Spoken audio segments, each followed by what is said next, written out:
कोविड-19 के बाद एक नया वायरस दुनिया के लिए खतरा बन रहा है। पिछले कुछ दिनों में हंता वायरस अचानक हेडलाइंस में है।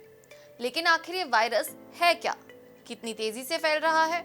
और क्या भारत को भी इससे डरने की जरूरत है? आज इस वीडियो में हम हंता वायरस के बारे में सब कुछ समझेंगे, वो भी आसान भाषा में।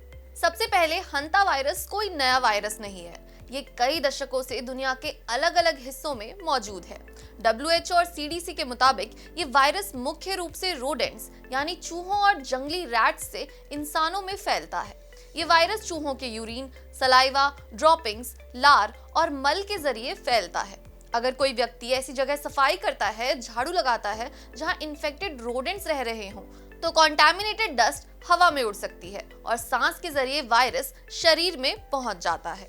यानी खतरा सबसे ज्यादा उन जगहों पर है जहां बंद कमरे, गोदाम, खेत, पुराने घर, बेसमेंट या रोडेंट इन्फेस्टेशन हो। अब सबसे बड़ा सवाल, क्या ये वायरस इंसान से इंसान में फैलता है?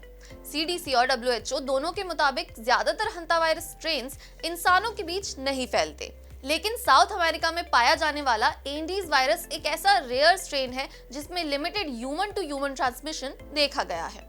हाल ही में इसी एंडीज स्ट्रेन से जुड़ी खबरें भी सामने आई हैं, जिसमें एक क्रूज शिप आउटब्रेक में कई लोग संक्रमित हुए। WHO मॉनिटरिंग और क्वारंटीन प्रोटोकॉल्स भी लागू किए गए। लेकिन एक्सपर्ट्स साफ कहते हैं कि ये कोविड जैसा तेजी से फैलने वाला एयरबोर्न पेंडेमिक वायरस नहीं है। माना जा रहा है ट्रांसमिशन के लिए आमतौर पर क्लोज और प्रोलॉन्ग कांटेक्ट की जरूरत होती है। अब सिम्टम्स की बात करें तो शुरुआत फ्लू जैसी लग सकती है,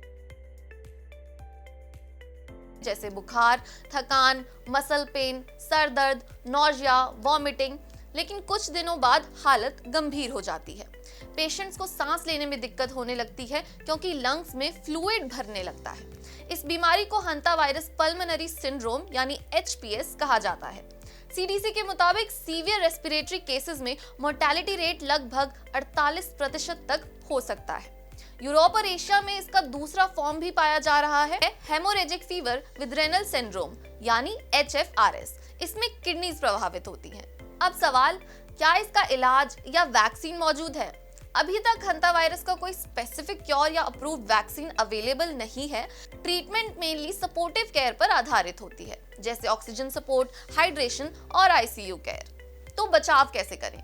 एक्सपर्ट्स कहते हैं घरों में रोडेंट कंट्रोल रखें, चूहों के ड्रॉपिंग्स को ड्राई स्वीपिंग से साफ ना करें, डिसइंफेक्टेंट स्प्रे इस्तेमाल करें, सफाई करते वक्त ग्लव्स और मास्क पहनें, साथ ही वेंटिलेशन रखें और फूड को प्रॉपर्ली स्टोर करें। अब सबसे जरूरी बात, क्या भारत को पैनिक करने की जरूरत है?